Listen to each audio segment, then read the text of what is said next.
اعوذ باللہ من الشیطان الرجیم بسم اللہ الرحمن الرحیم۔ سمود ایک قوم کے سردار اور جد اعلیٰ کا نام ہے اور قرآن میں یہ لفظ 26 مرتبہ آیا ہے۔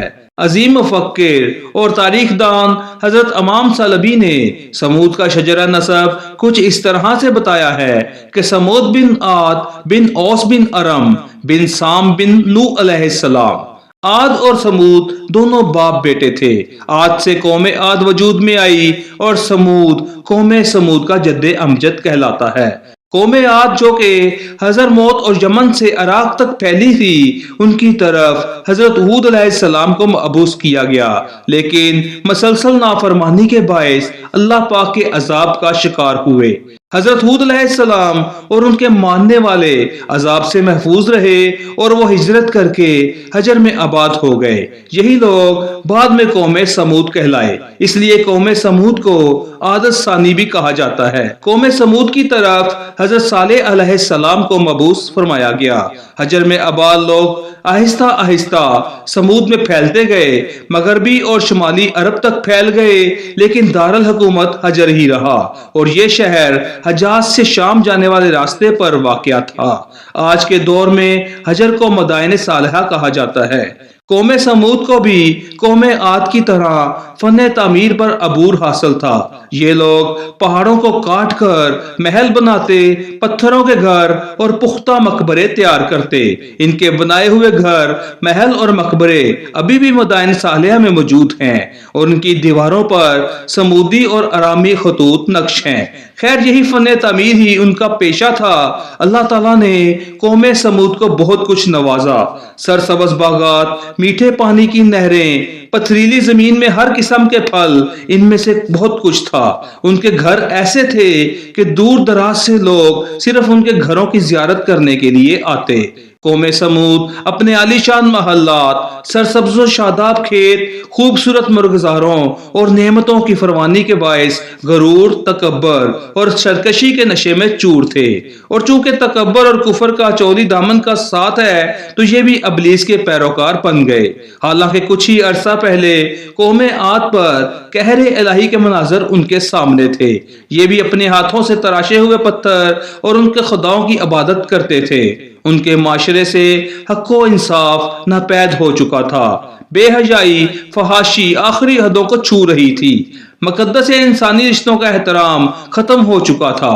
رقص و سرور، عیش و عشرت، شراب و شباب ان کی زندگیوں کے لازمی جز بن چکے تھے۔ ایسے میں اللہ تعالیٰ نے اس قوم ہی سے ایک خدا ترس اور بہت ہی نیک انسان حضرت صالح علیہ السلام کو نبوت کے منصب پر فائز فرمایا۔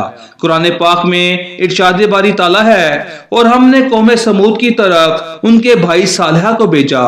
حضرت صالح اپنی قوم سے کہنے لگے، اے میری قوم، تم اللہ کی عبادت کرو، اس کے سوا تمہارا کوئی معبود نہیں۔ اس نے تم کو پیدا کیا اور آباد کیا، تم اس سے مغفرت مانگو اور اس کے آگے توبہ کرو، بے شک میرا پروردگار تمہارا توبہ کو قبول کرنے والا ہے۔ لیکن قوم میں سرکشی غالب آ چکی تھی اور وہ لوگ حضرت صالح سے کہنے لگے، انہوں نے کہا، اے صالح، اس سے پہلے ہم تم سے کئی طرح کی امیدیں رکھتے تھے، اب وہ منقطع ہو گئیں۔ کیا تم ہم کو ان چیزوں سے منع کرتے ہو جن کو ہمارے بزرگ پوچھتے چلے آئے، اور جس بات کی طرف تم ہم کو بلاتے ہو اس میں ہمیشہ قوی شبہ ہے۔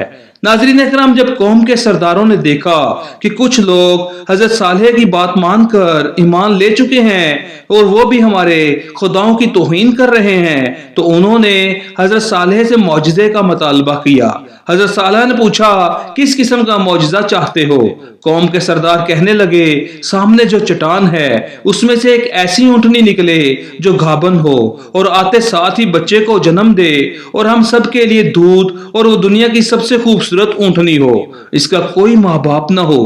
حضرت صالح علیہ السلام نے اللہ تعالیٰ سے دعا فرمائی تو اسی لمحے ایک اونچے قد والی گھابن اونٹنی چٹان سے برآمد ہو گئی۔ اس نے آتے ساتھ ہی ایک بچے کو کو جنم دیا اور اس نے اتنا دودھ دیا کہ سب نے پیا، لیکن پھر بھی اس کے تھن بھرے کے بھرے رہے۔ جب یہ معجزہ دیکھا تو قوم سمود لاجواب ہو گئے کہ اب کیا کریں۔ اصل بات یہ تھی کہ وہ ایمان نہیں لانا چاہتے تھے، لیکن اس معجزے کو دیکھ کر قوم کے سرداروں میں سے ایک جنداب بن عمرو اپنے کچھ ساتھیوں سمیت حضرت صالح علیہ السلام پر ایمان لے آیا اور ایک خدا کا عبادت گزار بن گیا۔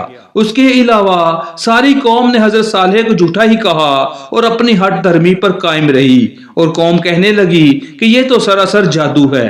لیکن حضرت صالح علیہ السلام اپنی قوم سے مخاطب ہوئے، جس کو قرآن پاک میں کچھ اس طرح بیان کیا گیا ہے: اے میری قوم، یہ ناقطہ یعنی اللہ تعالیٰ کی بھیجی ہوئی اونٹنی ہے جو تمہارے لیے ایک معجزہ ہے۔ اب تم اسے اللہ کی زمین میں کھاتی ہوئی چھوڑ دو اور اسے کسی طرح کی تکلیف نہ دینا، ورنہ اللہ کا عذاب تمہیں فوری پکڑ لے گا۔ اب ہوا کچھ یوں کہ یہ اونٹنی اور اس کا بچہ سارا دن قوم سمود کے کھیتوں میں چرتے رہتے۔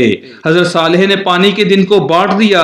ایک دن اونٹنی کنواں کے سارا پانی پی جاتی اور دوسرے دن قوم سمود جس کو پھر پانی ملتا۔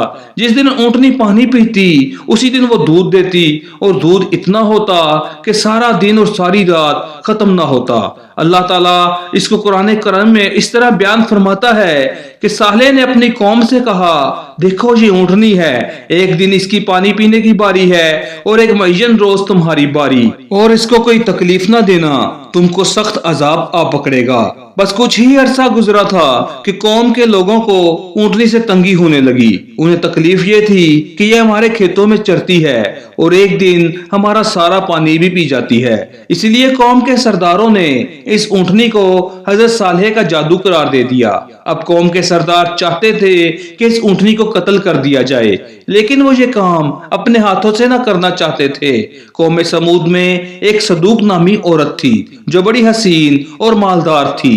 اس کی لڑکیاں بھی بہت خوبصورت تھیں۔ اس نے مسدہ ابن دہر اور کیدار بن سالف کو بلا کر کہا: اگر تم اونٹنی کو ذبح کر دو تو میری جس لڑکی سے چاہو جتنی راتیں چاہو گزار لینا، اور یاد رکھو کہ وہ ابھی تک کنواری ہیں۔ چنانچہ دونوں نے مل کر اس اونٹنی کو ذبح کر دیا، مگر کیدار نے ذبح کیا اور مسدہ نے ذبح پر مدد دی، اور پھر حضرت صالح علیہ السلام سے کہنے لگے: اگر تم رسول ہو تو ہم پر عذاب لے ہو۔ اونٹنی کے قتل کے بعد حضرت صالح کے قتل کا بھی پروگرام بنا لیا۔ قرآن پاک میں ارشاد باری تعالیٰ ہے: آخر انہوں نے اونٹنی کی کونچیں کاٹ ڈالی اور اپنے پروردگار کے حکم سے سرکشی کی، اور کہنے لگے کہ صالح، جس چیز سے تم ہمیں ڈراتے تھے، اگر تم اللہ کے پیغمبر ہو تو اسے ہم پر لے آؤ۔ اونٹنی کے قتل کی خبر سن کر حضرت صالح دہاڑے مار مار کر رونے لگے کہ اب اس قوم کو اللہ کے عذاب سے کوئی نہیں بچا سکتا۔ قوم سمود کے 9 افراد پہاڑی کی اوٹ میں گھات لگا کر بیٹھ گئے کہ آج رات ہی حضرت صالح علیہ السلام کو بھی قتل کر دیں گے، لیکن اللہ تعالیٰ نے اسی رات ان پر پتھر برسا دیے کہ جن سے وہ 9 کے 9 افراد ہلاک ہو گئے۔ پوری قوم نے صبح جب ان 9 افراد کی لاشیں دیکھیں تو پھر بھی انہیں عقل نہ آئی۔ پھر حضرت صالح نے قوم سے کہا کہ اب تمہارے پاس صرف 3 دن بچے ہیں، جتنی چاہے عیش و عشرت شراب و شباب میں گزار لو۔ 3 دن کے بعد ایک سخت عذاب تمہارا منتظر ہے۔ قرآن پاک میں اللہ پاک فرماتا ہے کہ جب انہوں نے کونچیں اونٹنی کی پچھلے پاؤں کا اوپر والا حصہ کاٹ دیا تو صالح نے کہا کہ اپنے گھروں میں 3 دن اور فائدے اٹھا لو، یہ وعدہ جھوٹا نہیں ہے۔ لیکن وہ بے شرم بے حیا قوم ہنس کر حضرت صالح کا مذاق اڑانے لگی اور ان سے کہا: آپ ہی بتا دے کہ ہم یہ 3 دن شراب میں گزاریں کہ شباب میں۔ حضرت صالح فرمانے لگے کہ پہلے دن تو تمہارے چہرے زرد ہوں گے، دوسرے دن سرخ، اور تیسرے دن کالے رنگ کی نحوست ہوگی تمہارے چہروں پر، اور پھر چوتھے دن تم پر اللہ کا عذاب نازل ہوگا۔ اور پھر ایسا ہی ہوا۔ تیسرے دن جب ان کے چہرے کالے ہو گئے تو قوم سمود ڈرنے لگی کہ نہ جانے اب کسی قسم کا عذاب نازل ہوگا۔ چوتھے دن کی صبح ایک زوردار چیخ آسمان سے نکلی جس سے ساری قوم کے کانوں کے پردے پھٹ گئے۔ ان کے دل تو جیسے باہر آنے والے تھے، روحیں جسموں سے نکلنے لگیں، اور چند ہی لمحوں میں جہاں جہاں وہ موجود تھے اپنی اپنی جگہ پر اوندے منہ گر گئے اور سسک سسک کر سب ہلاک ہو گئے، اور ایک زلزلہ آیا جس سے ان کے گھر انہی پر گر گئے۔ اللہ اکبر، یہ تھا ایک عظیم اور طاقتور قوم کا حال۔ قرآن پاک میں اللہ تعالیٰ فرماتا ہے، اور جن لوگوں نے ظلم کیا تھا ان کو چنگھار کی صورت میں عذاب نے آ لیا تو وہ اپنے گھروں میں اوندے پڑے رہ گئے، گویا کبھی ان میں بسے ہی نہ تھے۔ سن رکھو کہ سمود نے اپنے پروردگار سے کفر کیا، اور سن رکھو سمود پر پھٹکار ہے۔ جب ہمارا حکم آ گیا تو ہم نے صالح کو اور جو لوگ ان کے ساتھ ایمان لائے تھے ان کو اپنی مہربانی سے بچا لیا اور اس دن کی رسوائی سے محفوظ رکھا۔ بے شک تمہارا پروردگار طاقتور اور زبردست ہے۔ ناظرین اکرام، حضرت صالح علیہ السلام کا انتقال 280 برس کی عمر میں ہوا اور مکہ مکرمہ میں آپ کا مزار پنانوار ہے۔ ایک دوسری روایات میں حضرت صالح علیہ السلام کا مزار مبارک ناسک میں بتایا جاتا ہے۔ اللہ تعالیٰ ہمیں عبرت حاصل کرنے، اپنی نافرمانی سے بچنے اور اپنی اور اپنے رسول صلی اللہ علیہ وآلہ وسلم کی اطاعت اور فرما برداری میں زندگی گزارنے کی توفیق عطا فرمائے۔ ناظرین کرام، اس طرح کی مزید ویڈیوز کے لیے اس چینل کو سبسکرائب کریں۔ بہت شکریہ۔